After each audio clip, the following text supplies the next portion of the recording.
Yo sé. Detrás de la luz de los reflectores se entreteje una historia de desafíos, dolor y marcada por las sombras de la manipulación y el abuso. En el corazón de esta narrativa yace la figura de un padre ambicioso, dispuesto a moldear el destino de su hija a cualquier costo, y la oscura presencia de Yolanda Saldívar, cuya traición trágicamente truncó la vida de la estrella en ascenso. Hoy exploraremos los claroscuros de la vida de Selena, donde el brillo del talento y la determinación se ve ensombrecido por la violencia emocional y los trágicos giros del destino.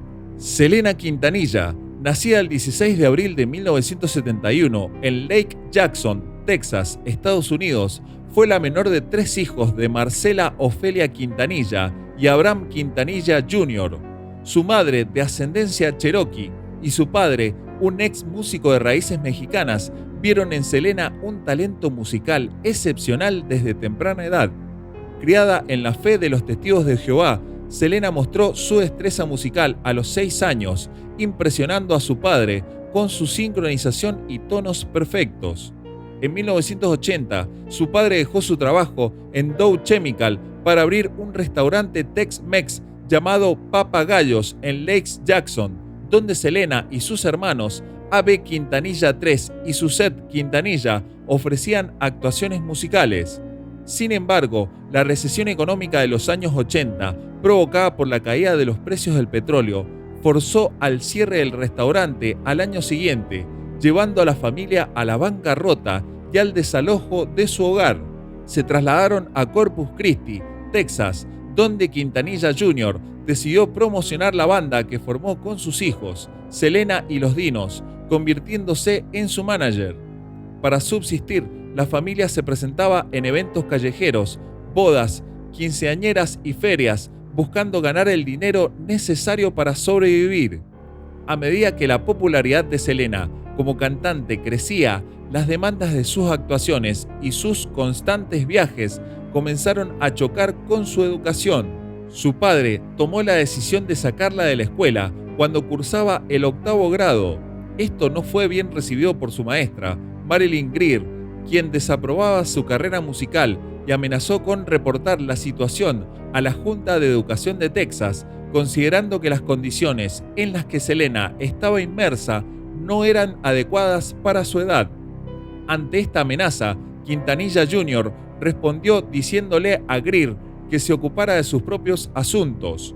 Otros profesores también expresaron su preocupación al notar el cansancio evidente que mostraba Selena al llegar a la escuela. A los 17 años, Selena logró obtener un diploma de educación secundaria gracias a la Escuela Estadounidense de Correspondencia en Chicago, una institución de educación a distancia. Además, fue aceptada en la Universidad Estatal de Luisiana. Sin embargo, decidió inscribirse en la Universidad de Pacific Western, donde optó por estudiar Administración de Empresas como su carrera principal.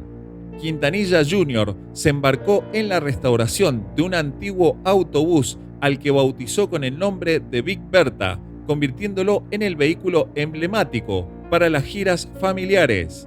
En estos primeros años, la familia Quintanilla se enfrentaba a desafíos financieros, cantando literalmente por su sustento y apenas logrando costear la gasolina para sus desplazamientos.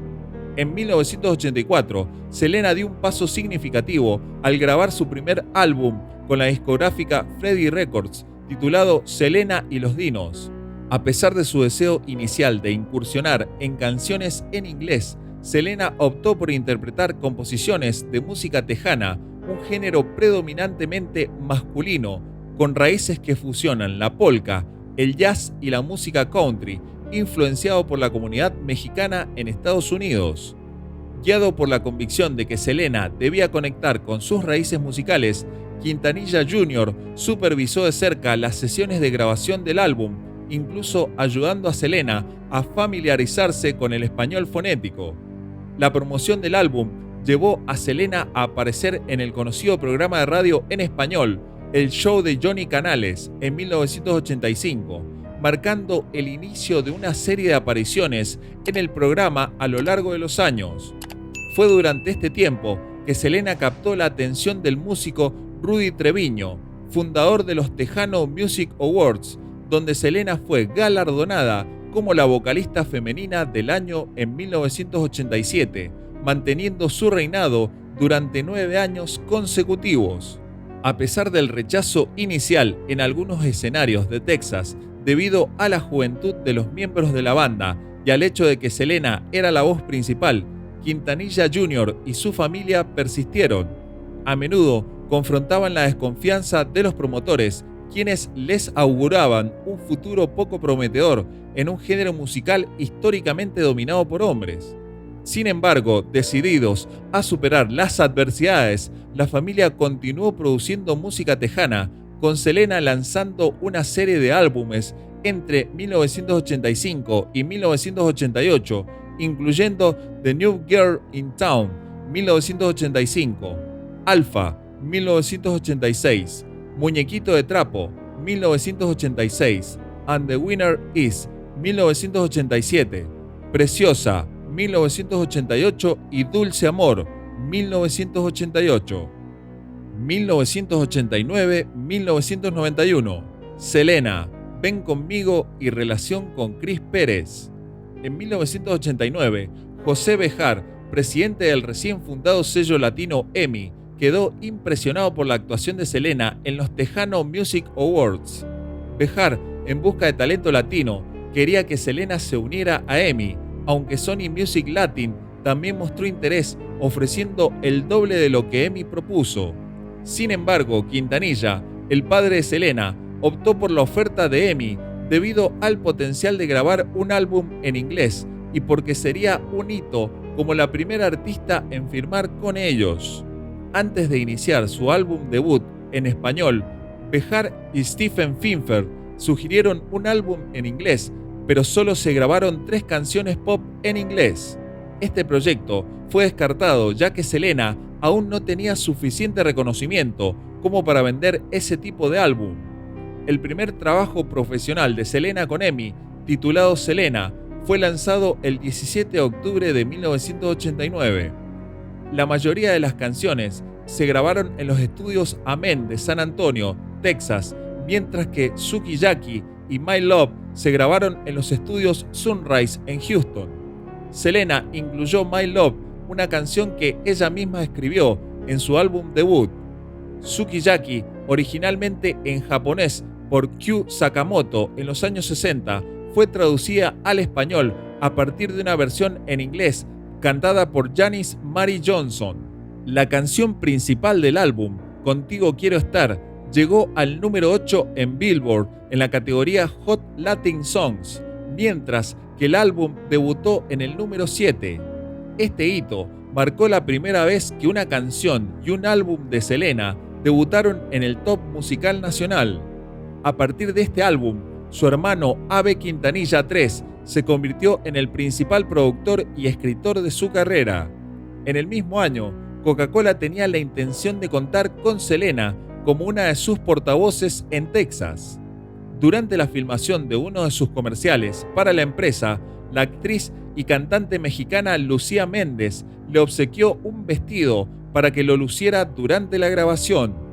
La canción, utilizada en los 2 primeros comerciales de la compañía, fue compuesta por AB y Chris Pérez, quien se había unido recientemente a Selena y Los Dinos como el nuevo guitarrista del grupo. A pesar de tener una novia en San Antonio, Pérez comenzó a desarrollar sentimientos románticos por Selena. Después de un viaje a México con la banda, Pérez sintió que sería lo mejor para ambos distanciarse, pero encontró que era imposible y decidió intentar establecer una relación con ella.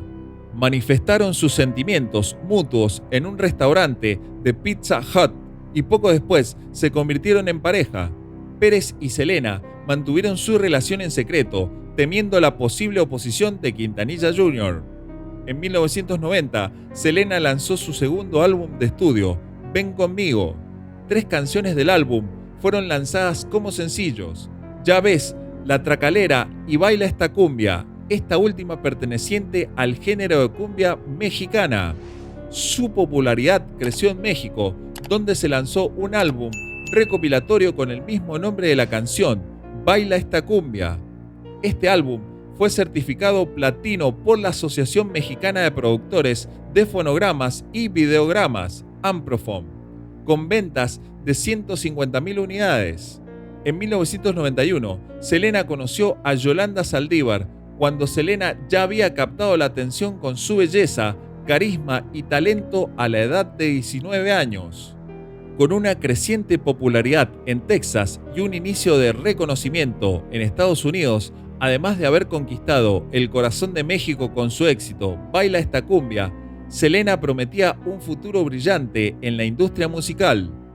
Por otro lado, Yolanda, una enfermera de 31 años, proveniente de una familia con dificultades económicas, tenía un pasado marcado por problemas legales, incluyendo demandas por robo y falta de pago de préstamos estudiantiles, acumulando deudas significativas. A pesar de su falta de vida social durante sus años de estudiante, Yolanda mostró interés en la música tejana después de graduarse, siendo inicialmente seguidora de Shelly Lares antes de descubrir a Selena. Aunque inicialmente escéptica sobre la fama de Selena, Yolanda quedó impresionada al asistir a uno de sus conciertos y tras convencer a Abraham Quintanilla de abrir un club de fans en San Antonio, Texas, se convirtió en la presidenta del club, contribuyendo significativamente al crecimiento de la popularidad de Selena. Ese mismo año, el reconocido cantante salvadoreño Álvaro Torres compuso una melodía especialmente dedicada para colaborar con Selena. La canción, titulada Buenos Amigos, fue meticulosamente producida por Enrique Elizondo y presentada en el 10º álbum de estudio de Torres, titulado Nada se compara contigo. Su lanzamiento marcó un hito al coronar el número 1 en las listas de Billboard, convirtiéndose en el primer sencillo de Selena en alcanzar tal posición. El año siguiente, en 1992, se materializó el videoclip de la canción, siendo este el debut de Selena en el mundo del videoclip. Esta obra audiovisual no solo consolidó la colaboración entre Selena y Torres, sino que también les valió 2 nominaciones en los Billboard Music Awards de 1992. Además, Buenos Amigos recibió una nominación a dúo del año en los Tejano Music Awards de ese mismo año, donde Selena y Torres deleitaron al público con una interpretación en vivo de la canción. Si el sentimiento fuera igual en ti y en mí, querer y amar no es lo mismo. El impacto de esta colaboración no pasó desapercibido, ya que contribuyó significativamente a la expansión de la popularidad de Selena a lo largo y ancho de Estados Unidos. 1994-1995, iniciación en el mundo de la moda, debut cinematográfico y amor prohibido. En el año 1994, Selena incursionó en el mundo del diseño y la fabricación de ropa, además de su exitosa carrera musical. Esta nueva faceta la llevó a inaugurar 2 tiendas de moda bajo el nombre de Selena Etc., una en Corpus Christi, lugar donde residía la cantante, y otra en San Antonio, lugar donde vivía Yolanda Saldívar.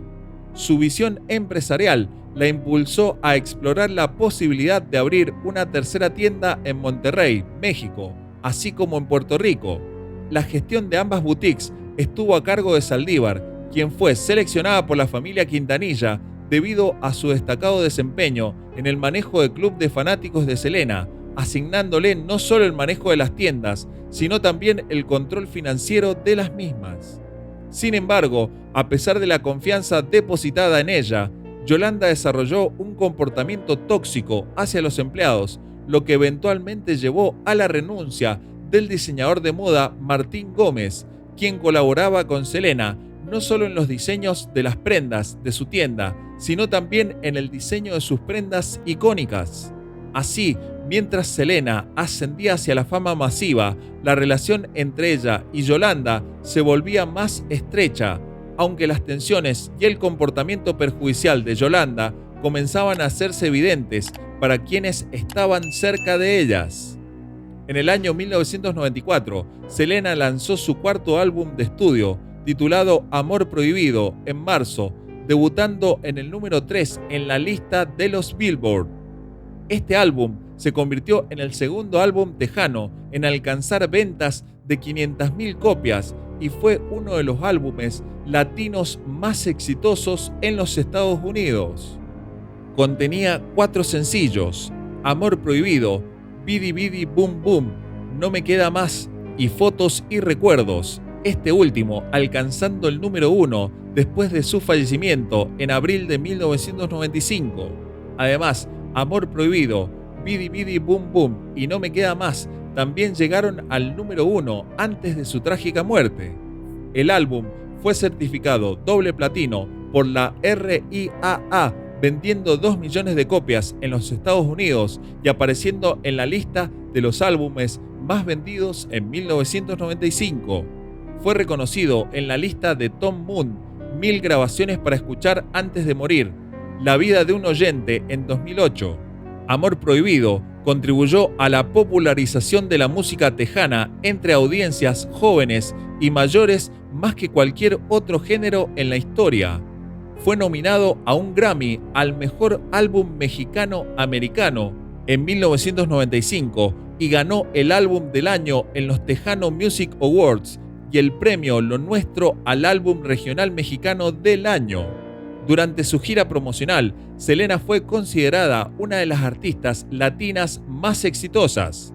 Tras el lanzamiento de Amor Prohibido, se la reconoció como la más grande de la música tejana y rompió barreras en el mundo de la música latina, siendo apodada la reina del Tex-Mex por los medios de comunicación.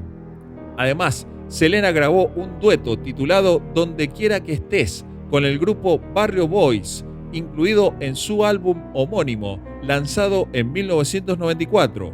La canción alcanzó el número 1 en las listas de música latina, ampliando su reconocimiento en lugares como Nueva York, Argentina, Puerto Rico, República Dominicana y América Central.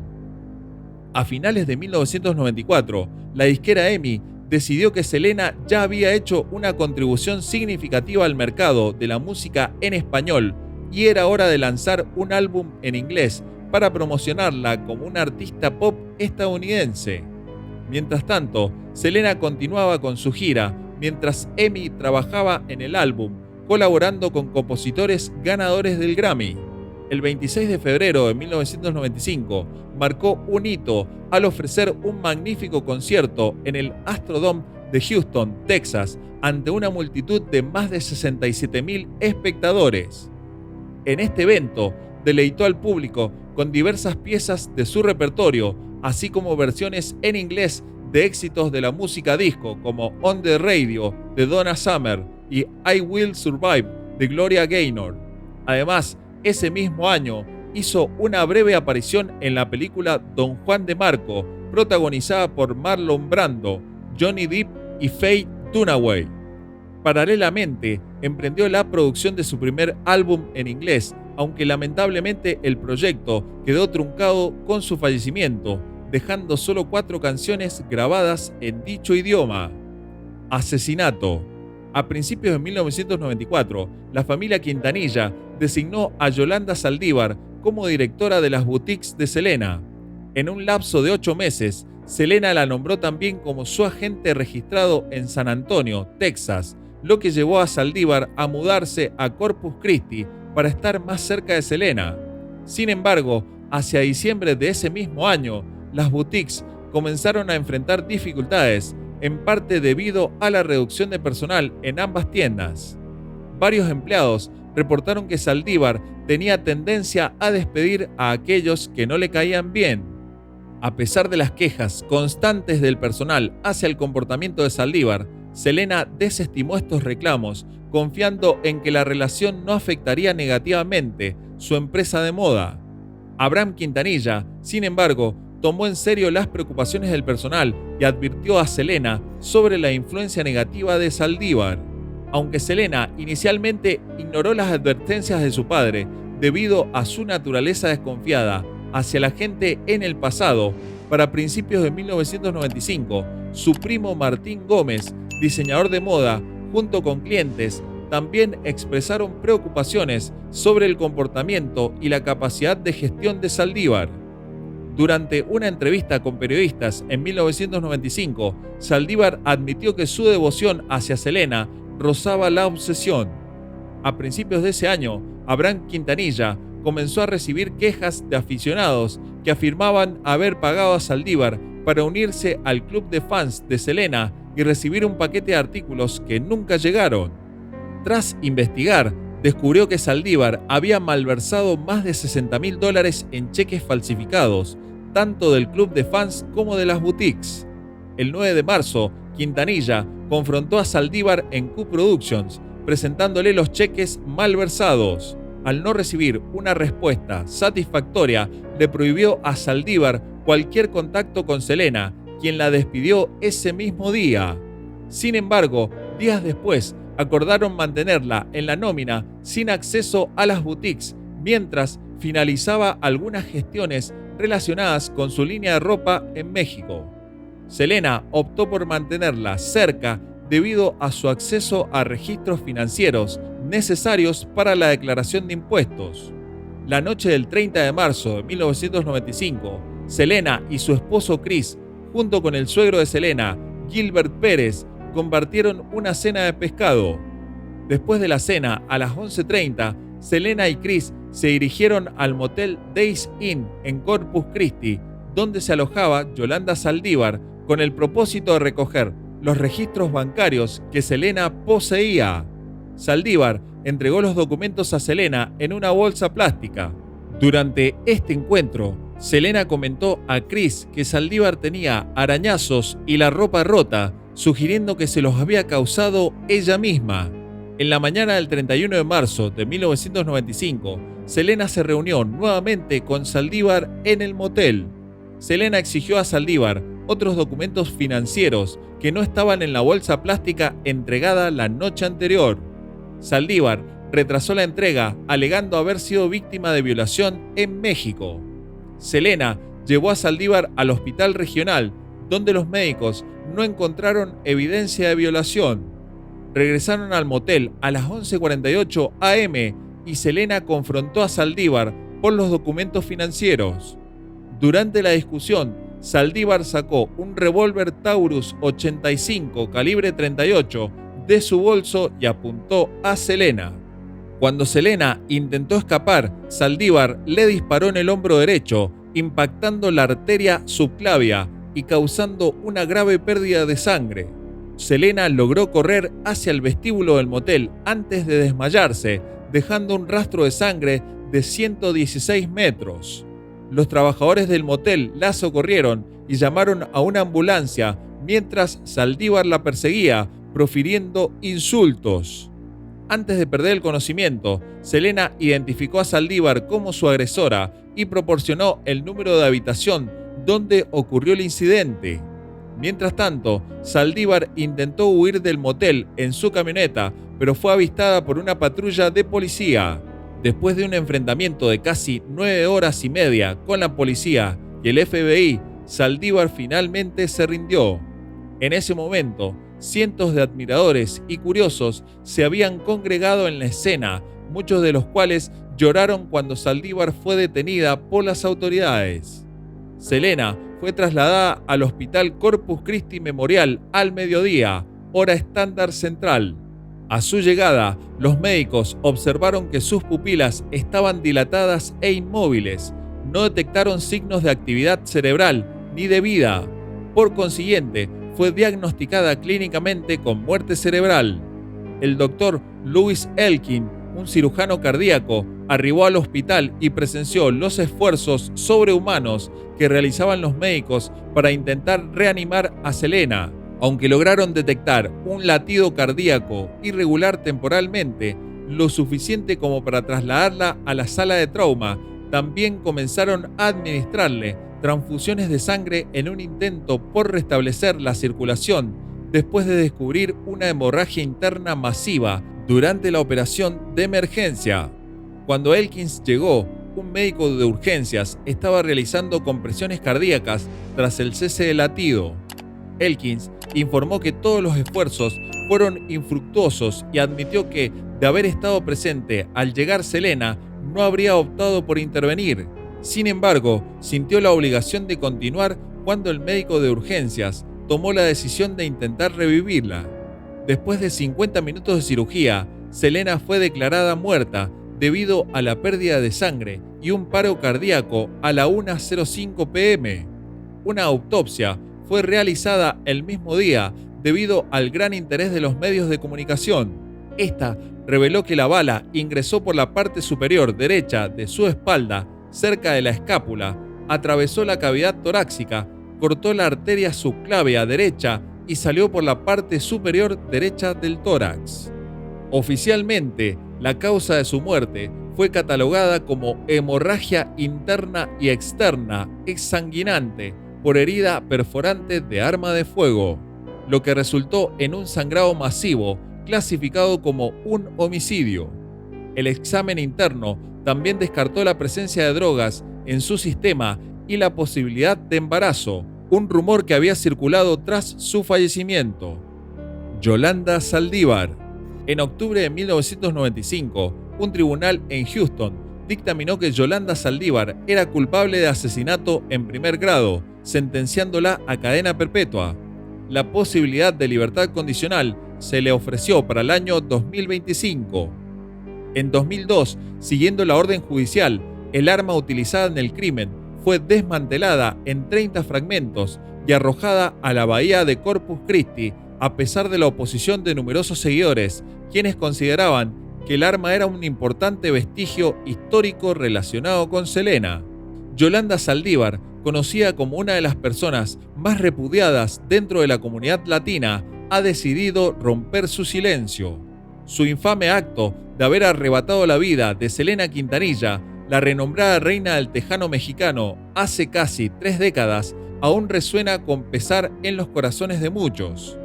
Curiosamente, justo un año antes de que se revise su sentencia en busca de una posible libertad condicional, Saldívar busca ganar simpatía y manipular a la opinión pública a través de una nueva serie titulada Los secretos de Selena y Yolanda.